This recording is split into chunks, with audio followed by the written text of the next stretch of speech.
हाय, मी Saurabh Shinde from S R classes. आज आपण 11 कॉमर्सचं अकाउंटसी ही कन्सेप्ट पाहणार आहे. बघा यामध्ये फर्स्ट आपण पाहूया मीनिंग अँड डेफिनेशन. बघा मागच्या आपल्या व्हिडिओमध्ये तुम्ही पाहिलेच असेल, आपण बुक किपिंग पाहिलं आहे. बुक किपिंग आणि अकाउंटसीमधला डिफरन्सही पाहिला आहे, बरोबर ना? तेच तर इथे मीनिंग येईल बघा. तिथे तुम्हाला मीनिंग मी एक्सप्लेन केलंच होतं. पुन्हा एकदा का बुक किपिंग काय मला सांगा. तर हा एक पार्ट आहे अकाउंटिंगचा, बरोबर ना? बुक किपिंग ही प्रथम स्टेज आहे, बोलतो ना आपण प्रायमरी स्टेज आहे. ठीक आहे अकाउंटिंगची. हां, आता बुक कीपिंग म्हणजे काय तर रेकॉर्डिंग बिझनेस ट्रान्झॅक्शन. आता ह्याची जी पुढची स्टेप आहे ती आहे अकाउंटिंग. आता अकाउंटिंग म्हणजे काय लक्षात घ्या. तर बघा तुम्ही बघू शकता इथे डिस्प्लेवरती तुम्हाला दिसतंय ना. हां, तिथे बघा हायलाईट मी करतोय ते व्यवस्थित जरा बघा. हां, आता अकाउंटिंगमध्ये काय काय बघा. प्रॅक्टिस ऑफ रेकॉर्डिंग बघा. Accounting is the practice of recording, classifying, reporting of a business transaction for a business. बरोबर ना? म्हणजे तुम्ही रेकॉर्डिंग करायचंच आहे, प्लस क्लासिफाईंग करायचं आहे, रिपोर्टिंग करायचं आहे किंवा ॲनालिसिस करायचं आहे. ठीक आहे, ह्या स्टेपला आपण ह्याला काय बोलतो आपण अकाउंटिंग बोलतो. किंवा अकाउंट्सी असं बोलतो. समजतं मी काय बोलतोय? तर खाली डेफिनेशन बघूया आपण. बघा तुम्हाला जी फर्स्ट त्यांनी डेफिनेशन दिली आहे बघा, कोलर त्यांची दिलेली आहे बघा.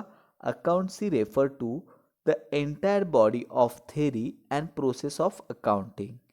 ठीक आहे बघा अकाउंटिंग काय दिलं त्यांनी, refer to the entire body of theory and process of accounting. म्हणजे अकाउंटची काय रेफर करतं, अकाउंटिंगची जी काय प्रोसेस आहे किंवा जी थेरी आहे ते रेफर करतं. ठीक आहे, जरा पुढे या. सेकंडवाली बघा रॉबर्ट एन अंथनीची आपण बघूया. बघा इथे तुम्हाला व्यवस्थित समजेल बघा. त्यांनी म्हटलं बघा, nearly every business enterprise has an accounting system. बघा ना, प्रत्येक बिझनेसची अकाउंटिंग सिस्टीम असतेच की नाही. तेच त्यांनी म्हटलं. पुढे त्यांनी म्हटलं बघा, it is means of collecting, summarising. बघू शकता तुम्ही बघा, कलेक्टिंग, समरायझिंग, ॲनालायझिंग, रिपोर्टिंग हां in the monetary term. Monetary term and information about the business transaction. बघा मगाशी म्हटलं तेच इथे डेफिनेशनमध्ये सांगितलं आहे.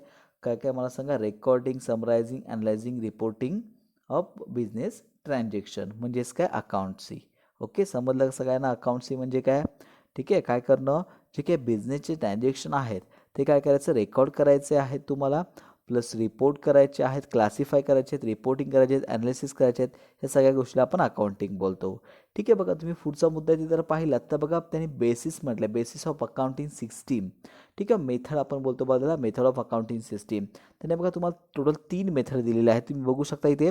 फर्स्ट जी मेथड आहे बघा ती आहे कॅश बेसिस. बघा सगळ्यांना माहिती आहे ना, कॅश बेसिसचा मिनिंग काय होतो इथे, की जे ट्रान्झॅक्शन तुमचे कॅशने होत आहेत, बरोबर ना? तुम्ही कॅश देऊन, पैसे देऊन तुम्ही एक एक परचेस करताय, सेल करताय, तर हे कॅश बेसिसमध्ये येणार आहे. ठीक आहे, कॅश बेसिसवरती तुमचे सगळं काय होतं इथे अकाउंटिंग चालतंय. त्याला काय बोलतो आपण, कॅश बेसिस. एनी इन्कम किंवा any expenses on cash basis. ठीक आहे, आपण हे डिटेलमध्ये पुढे पाहण्याचं आहे. बघा सेकंड तुम्हाला त्यांनी दिले आहे बघा इथे ॲक्रुअल और काय दिलं बघा त्यांनी, ॲक्रुअल और मर्कंटाईल बेसिस. आता ह्याचं ॲक्रुअलचा मिनिंग काय होतो, तर आउटस्टँडिंग. लक्षात घ्या, आउटस्टँडिंग म्हणजे काय, न दिलेले किंवा न मिळाले. काही असे खर्च असतात जे तुम्ही अजून पेड केले नाही आहेत आणि काही असे इन्कम असतात जे तुम्हाला अजून मिळाले नाही आहेत. असेला आपण बोलतो आउटस्टँडिंग किंवा ॲक्रुअल बेसिस. ठीक आहे, हे झालं आपलं सेकंड. आता जो थर्ड त्यांनी दिले बघा सिस्टीम, ती आहे मिक्स और हायब्रिड बेसिस. म्हणजे बघा ह्या जे दोन्ही आहेत ना, कॅश आहे आणि आउटस्टँडिंग आहे, ॲक्रुअल आहे. म्हणजे आपण बोलतो ना आउटस्टँडिंग अजून देणं बाकी आहे, म्हणजे क्रेडिट बेसिस थोडक्यात. ह्या दोन्ही सिस्टीमचा एकत्रित म्हणजे मिक्स किंवा हायब्रिड बेसिस. समजतं मी काय म्हणतोय. ठीक आहे, बघा हे पुढे आपण व्यवस्थित पाहूयाच. फक्त हे थोडंफार कन्सेप्ट समजून घ्या. पुढे बघा त्यांनी दिलं आहे qualitative characteristic of accounting information. बघा ना, कोणती वैशिष्ट्ये काय आहेत अकाउंटिंग इन्फॉर्मेशन, क्वालिटेटिव्ह कोणती वैशिष्ट्ये पाहिजे आहेत. तर बघा त्यांनी म्हटलं आहे बघा, ते आहे रिलायबिलिटी ऑफ अकाउंटिंग इन्फॉर्मेशन. म्हणजे का अकाउंटिंग इन्फॉर्मेशन तुमची आहे त्यामध्ये रिलायबिलिटी पाहिजे, एक विश्वसता पाहिजे. म्हणजे ती अकाउंटिंग इन्फॉर्मेशन कशी पाहिजे, खरी पाहिजे, हे त्यांनी सांगितलं आहे. सेकंड त्यांनी दिले तुम्हाला बघा रिलेव्हन्स. म्हणजेच काय बोलतो आपण त्याला, रिलेव्हन्स म्हणजेच काय, की सूदबुदूत. म्हणजेच बघा ना, रिलेव्हंट पाहिजे. दुसऱ्या जे काय इन्फॉर्मेशन त्याची रिलेटेड पाहिजे. जे तुम्हाला आता समजा फाइंड आउट करायचं आहे प्रॉफिट अँड लॉस किंवा कोणता डिसिजन घ्यायचा असेल, त्यात ते रिलेव्हन्स पाहिजे, त्या रिलेटेड पाहिजे. हां, हे त्यांनी सेकंडमध्ये सांगितलं आहे. थर्डमध्ये जर तुम्ही पाहिलं तर बघा त्यांनी अंडरस्टँडेबिलिटी दिली ऑफ अकाउंटिंग इन्फॉर्मेशन. म्हणजे हे तुम्हाला समजणार पाहिजे, सोपी भाषा पाहिजे त्यामध्ये. जी इन्फॉर्मेशन जी काय आहे तुमची हे समजण्यासारखी पाहिजे, हे त्यांनी म्हटलं आहे. आणि जर तुम्ही पाहिलात जर चौथा मुद्दा त्यांनी म्हटलं आहे बघा, कंपॅरेबिलिटी. म्हणजे कंपेअर करता आलं पाहिजे. जी इन्फॉर्मेशन अकाउंटिंग इन्फॉर्मेशन कशी कंपेअर करता आलं पाहिजे. ही बघा ह्याची वैशिष्ट्य आहेत. ह्याची कॅरेक्टरिस्टिक आपण बोलू शकतो, क्वालिटेटिव्ह कॅरेक्टरिस्टिक. समजलं बघा, 4 आहेत. पहिलं बघितलं आपण रिलायबिलिटी. म्हणजेच काय म्हटलं आहे तुम्हाला, रिलायबिलिटी म्हणजेच काय, विश्वासार्हता पाहिजे त्या अकाउंटिंग इन्फॉर्मेशनमध्ये. रिलेव्हन्स सेकंड म्हटलं आपण रिलेव्हन्स. रिलेव्हन्स म्हणजेच काय म्हटलं मी तुम्हाला, की त्या रिलेटेड थोडक्यात पाहिजे. हां, त्या संबंध पाहिजे त्या इन्फॉर्मेशन बरोबर अकाउंटिंग जे काय आपण करतो त्याचा. पुन्हा थर्ड दिलं आहे अंडरस्टॅबिलिटी. म्हणजेच काय, समजलं पाहिजे, ते सोप्या भाषेत पाहिजे. आणि जर फोर्थ त्यांनी दिलं आहे कम्पॅरेटिव्ह, म्हणजे तुलना करता आली पाहिजे. समजलं, हे 4 त्याची वैशिष्ट्य आहेत बोलू शकतो आपण, characteristics of accounting information qualitative. समजतंय का? बघा ह्या गोष्टी समजलं ना. ठीक आहे, पुढे आपण बघूच आहे व्यवस्थित. ठीक आहे, आता म्हटल्याप्रमाणे बघा पुढे त्यांनी तुम्हाला जर पाहिलं तर बघा हे खूप महत्त्वाचं आहे. बघा हे जे आता मी सांगतो ते बेसिस ऑफ अकाउंटिंग टर्मिनॉलॉजीज. म्हणजे बघा त्यांनी तुम्हाला फर्स्ट त्यांनी दिले टाईप्स ऑफ ट्रान्झॅक्शन. आता हे ट्रान्झॅक्शन म्हणजे काय पहिले आपण समजून घेऊ. बघा फर्स्ट व्हिडिओमध्ये तुम्हाला मी सांगितलंच आहे, ट्रान्झॅक्शन म्हणजेच मराठीत आपण त्याला बोलतो व्यवहार. बघा ना, कोणताही बिझनेस असेल तर बिझनेसचे व्यवहार होतात. बिझनेस म्हणजे परचेस केले जातं, सेल केले जातं, एक्सपेन्सेस केले जातात, इन्कम रिसीव्ह केले जातात. हे सगळे ट्रान्झॅक्शन, ह्या सगळ्याला एकत्रित आपण ट्रान्झॅक्शन बोलतो. बघा डे टू डे ॲक्टिव्हमध्ये आपणही ट्रान्झॅक्शन करतो, आपणही व्यवहार करतो. आपण कोणत्याही गोष्टी खरेदी केली तर त्या एक व्यवहार झाला, ट्रान्झॅक्शन झालं. हां, समजतं ना, मी कोणताही एक्सपेन्सेस पेड केला आहे, लाईट बिल तुम्ही जरी भरलात घरचं, तरी हे ट्रान्झॅक्शन झालं. ह्याला आपण ट्रान्झॅक्शन बोलतो. आता ह्या अकाउंटिंगमध्ये आपल्याला बिझनेसचे सगळे ट्रान्झॅक्शन पाहायचे आहेत. बघा त्यांनी ट्रान्झॅक्शनमध्ये 2 प्रकारचे ट्रान्झॅक्शन दिलेत. फर्स्ट दिले मॉनिटरी ट्रान्झॅक्शन आणि सेकंड दिले नॉन मॉनिटरी. आता हे मॉनिटरी ट्रान्झॅक्शन म्हणजे काय, हे पहिलं आपण पाहूया. बघा मॉनिटरीमध्ये 2 प्रकार येतात. एक कॅश ट्रान्झॅक्शन. बघा मॉनिटरी म्हणजे काय, की पैशासंबंधी. हा पैसा ज्यामध्ये इन्व्हॉल्व आहे त्याला आपण मॉनिटरी ट्रान्झॅक्शन बोलतो. ठीक आहे, आता पुढे त्यामध्ये फर्स्ट दिले कॅश ट्रान्झॅक्शन. कॅश ट्रान्झॅक्शन म्हणजे मराठीत त्याला आपण रोखीने व्यवहार बोलतो. म्हणजे पैसे द्यायचे आणि कोणतीही गोष्ट खरेदी करायची, किंवा पैसे घ्यायचे आणि कोणतीही गोष्ट विकायची, ह्याला आपण कॅश ट्रान्झॅक्शन बोलतो. म्हणजे पैसे येतात जातात. कोणताही कसं डायरेक्ट पैसे देऊन पेड करायचा. समजलं, ह्याला आपण कॅश ट्रान्झॅक्शन बोलतो. आणि जे सेकंड त्यातलं आहे मॉनिटरीमधला म्हणजे क्रेडिट ट्रान्झॅक्शन. क्रेडिट म्हणजे उधारी. हां, उधारीवरती तुम्ही ट्रान्झॅक्शन करता. म्हणजे तुम्ही परचेस तर करता पण पैसे 2 महिन्यानंतर देईन. हां, समजलं ना, उधारी तुम्ही करता. किंवा असे ट्रान्झॅक्शन असतात तिथे तुम्ही सेल तर करता पण अजून पैसे तुम्हाला रिसीव्ह होत नाहीत. ह्याला आपण क्रेडिट ट्रान्झॅक्शन बोलतो. समजलं का? ट्रान्झॅक्शनमध्ये फर्स्ट आपण मॉनिटरी ट्रान्झॅक्शन बघतोय. त्यामध्ये पहिलं कॅश ट्रान्झॅक्शन, सर रोखीने व्यवहार होतात. सेकंड आहे क्रेडिट ट्रान्झॅक्शन, म्हणजे उधारीवरती व्यवहार होतात. ठीक आहे. आता बघा त्या साईडला तुम्ही जर पाहिलं तर नॉन मॉनिटरी ट्रान्झॅक्शन आहे बघा, दिसतं सगळ्यांना नॉन मॉनिटरी ट्रान्झॅक्शन. आता हे काय असतं तर त्यामध्ये त्यांनी दिलं बघा, हां, बार्टर ट्रान्झॅक्शन. आता हे बार्टर ट्रान्झॅक्शन म्हणजे काय, आता सध्या मनी आहे, आता पैसा आहे, बरोबर ना, आता रुपीज आहे. पण पहिल्या काळात ह्या गोष्टी नव्हत्या. त्यावेळी बघा ना, एका वस्तूच्या बद्दल दुसरी वस्तू दिली जात असे. हां, ठीक आहे, फॉर एक्झाम्पल बघा, हां, तांदूळ असेल तर एकाने तांदूळ दिला तर त्याबद्दल त्याला गहू मिळत असेल, किंवा तांदूळ दिला तेल मिळत असेल. म्हणजे ह्या एका वस्तूबद्दल दुसरी वस्तू मिळत असते, त्याला आपण बार्टर सिस्टम. त्यामध्ये कॅश इन्व्हॉल्व नाही आहे. हां, असेल आपण काय बोलतो तर नॉन मॉनिटरी ट्रान्झॅक्शन बोलतो. ठीक आहे, बघा हे आता सध्या तरी काय अस्तित्वात नाही आहे. पहिलं होतं, आता सध्या काय फक्त मॉनिटरी ट्रान्झॅक्शन. समजलं का? ट्रान्झॅक्शनचे 2 टाईप्स, मॉनिटरी, नॉन मॉनिटरी. मॉनिटरीमध्ये पुन्हा 2 कॅश आणि एक क्रेडिट ट्रान्झॅक्शन. समजलं, खूप महत्त्वाचं आहे बघा. चला आपण पुढचे एक कन्सेप्ट बघू बघा.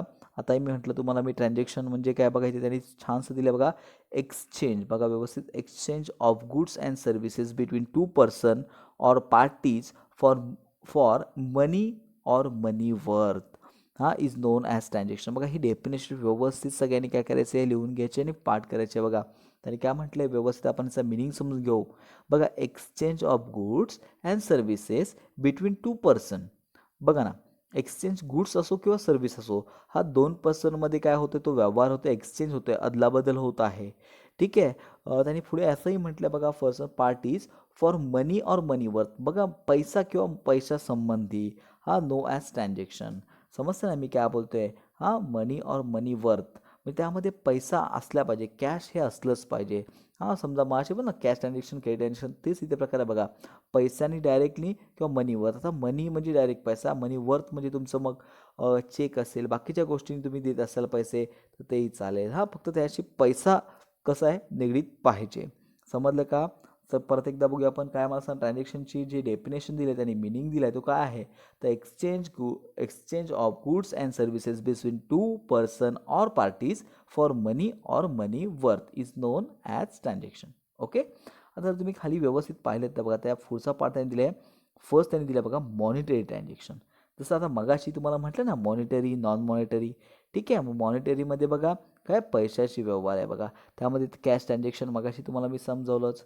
हां, purchase of goods for cash दिले की ना, पेमेंट ऑफ सॅलरी हे झाले कॅश ट्रान्झॅक्शन. आता उधारीवरती काय मला सांगा क्रेडिटवरती बोललो ना तुम्हाला मी credit transaction.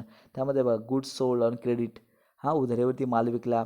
Sold machinery to Amar Singh on credit. उधारीवरती मशिनरी विकली. हे झाले क्रेडिट ट्रान्झॅक्शन. समजते मी काय म्हणतोय? हां, नॉन मॉनिटरी ट्रान्झॅक्शन बघा त्यांनी सरळ म्हटलं आहे बघा. The transaction which does not involve an exchange of money or money worth directly or indirectly are called as non monetary transaction. म्हणजे त्यामध्ये पैशाचा संबंध नाही आहे असेल आपण नॉन मॉनिटरी ट्रान्झॅक्शन म्हणतो. समजते का सगळ्यांना? तुम्हाला एक्झाम्पलही मी सांगितले होते मागे की कसं की आपण काय करतो की एका वस्तूच्या बद्दल दुसरी आपण वस्तू तर बघा त्यांनी एक छानसं एक्झाम्पलही दिले बघा तुम्ही बघू शकता. Medicine are goods for the chemist किंवा vegetable are goods for a vegetable vendor. हां, बघा ना parts like a tyre engine gearbox cable product by vehicle manufacture. बघा ना हे सगळे हे कसे आहेत मला सांगा. हां, हे सगळे गुड्स आपण येतात बघा त्यांनी इथे पुढे आता म्हटल्याप्रमाणे बघा इंट्रीज नॅरेशन गुड्स असं त्यांनी काही कन्सेप्ट दिले त्या पहिले बघूया आपण. ठीक आहे. बघा इंट्रीज बघा. एंट्री म्हणजे recording of business transaction in the proper from or method in the book of account is called entry. बघा ना रेकॉर्डिंग ऑफ बिझनेस ट्रान्झॅक्शन हे रेकॉर्ड केलं जातं एक प्रॉपर मेथडमध्ये. ठीक आहे. त्याला आपण काय बोलतो एंट्री बोलतो. समजतात हे तुम्हाला पुढे हळूहळू समजेल ॲक्च्युली एंट्री वगैरे काय हे नेहमीचे तुमचे शब्द आहेत आता. ठीक आहे. नॅरेशन बघा एंट्री म्हणजे समजलं ना काय करतो आपण बिझनेस ट्रान्झॅक्शनच रेकॉर्ड करतो एक प्रॉपर फॉर्मॅटमध्ये मेथडमध्ये. हां, त्याला आपण एंट्री बोलतो. सेकंड बघा नॅरेशन त्यांनी दिले. आता नॅरेशन म्हणजे काय a brief explanation of a business transaction. म्हणजे काय तुम्ही बिझनेस ट्रान्झॅक्शन आहे हां त्याचं तुम्ही काय करता एक ब्रीफली एक शॉर्टली थोडक्यात म्हटलं तरी चालेल एक एक्सप्लेनेशन करता. हां, त्याला आपण नॅरेशन बोलतो. एक्झॅक्टली प्रॅक्टिकली तुम्हाला हे पुढे हळूहळू समजेल. फक्त सध्या ह्याचं थोडंसं जे काय तुम्हाला समजतं आहे ते समजून घ्या. ठीक आहे. समजलं? पुढे बघा थर्ड म्हणजे गुड्स. आता माशी म्हटलं त्यानुसार बघा the term goods refer to आता मर्कंडाईज दिले कमोडिटीज दिले आर्टिकल्स दिले थिंग्स विच ट्रेडर ट्रेड्स. म्हणजे आता हा गुड्स प्रत्येक कंपनीनुसार हा वेगवेगळा असू शकतो. बघा त्याने फर्स्ट दिला आहे बघा मेडिसिन गुड्स. हा मेडिसिन हे गुड्स आहे कोणासाठी केमिस्ट. हां, केमिस्टसाठी. हां, मला सांगा व्हेजिटेबल वेंडर असेल म्हणजे भाजी विक्रेता असेल त्यासाठी गुड्स काय असेल तर भाजी असेल. समजलं ना. समजा कार मॅन्युफॅक्चर आहे व्हेकल बोलतो ना आपण त्याला कार मॅन्युफॅक्चर असेल हां त्यासाठी काय असेल टायर असेल इंजिन असेल गिअरबॉक्स केबल हे त्याचे गुड्स असणार आहेत. समजतं ना. एखादं समजा स्टेशनरी असेल त्यासाठी बुक्स हे गुड्स असेल. असं प्रत्येक गुड्स म्हणजे माल बोलतो आपण. हां, समजतं ना मी काय बोलतोय. हां, मग त्याचे प्रत्येक जो व्यवसाय धंदा आहे त्यानुसार बिझनेस आहे त्यानुसार तुमचा गुड्स वेगवेगळा असू शकतो. समजलं गुड्स म्हणजे काय कन्सेप्ट. चला पुढे जाऊया आपण बघा आता इथे बरेच कन्सेप्ट आहेत. आज आपण फक्त इथपर्यंत बघतो बघा 7th नंबरच्या पेजपर्यंत. पुढचं कॅपिटल आणि ड्रॉविंग आपण आज बघून घेऊया. ठीक आहे. चला बघूया. बघा कॅपिटल म्हणजे काय तर बघा total amount invest into the business by the owner is called as capital. बघा खूप छान ह्याने तिथे दिले आहे बघा तुम्ही बघू शकता. ह्याचा अर्थ काय होतो total amount invest into the business by the owner is called capital. म्हणजे जो कोण मालक आहे त्याने बिझनेसमध्ये किती पैसे गुंतवलेत त्याला आपण कॅपिटल बोलतो. समजते मी काय म्हणतोय. ठीक आहे. आणि ड्रॉविंग म्हणजे काय आता हे ड्रॉविंग पण समजून घ्या. ड्रॉविंगचा मिनिंग काय होतं the amount of cash value of goods asset etcetera withdraw from business by owner. म्हणजे जो कोण मालक आहे ना त्याने जर बिझनेसमधून काही पैसे असेल गुड्स असेल किंवा एखादी वस्तू असेल जर विड्रॉ केली घेतली स्वतःकडे तर त्याला आपण ड्रॉविंग बोलतो. समजते का. आज जे आपण पाहिलं बघा हे खूप महत्त्वाचं आहे. ह्या ज्या कन्सेप्ट आहेत ना, त्या प्रत्येकाने बघा 11th असो किंवा कोणत्याही इयरला असो, ह्या कन्सेप्ट क्लिअर करा. कारण पुढे तुमचा अकाउंटचा बेस हा आहे खूप महत्त्वाचा आहे. हा बेस तुमचा पक्का झाला पाहिजे, चांगला झाला पाहिजे. म्हणजे पुढे तुम्हाला अकाउंट इझी वाटेल आणि व्यवस्थित समजेल. ठीक आहे? त्यामुळे बघा हे जी व्हिडिओ आपली जी सीरीज आहे, हे तुम्ही चॅनल आपलं सबस्क्राईब केलं नसेल तर प्लीज सबस्क्राईब करून घ्या. हां, जेणेकरून हे जे काही महत्त्वाची व्हिडिओ आहेत ते तुमच्यापर्यंत लवकरात लवकर पोहोचतील. ठीक आहे, आजसाठी एवढंच आहे आणि प्लीज एक रिक्वेस्ट आहे, जर तुम्हाला हा व्हिडिओ आवडला असेल तर प्लीज लाईक करा आणि तुमच्या फ्रेंडना जास्तीत जास्त शेअर करा. Thank you.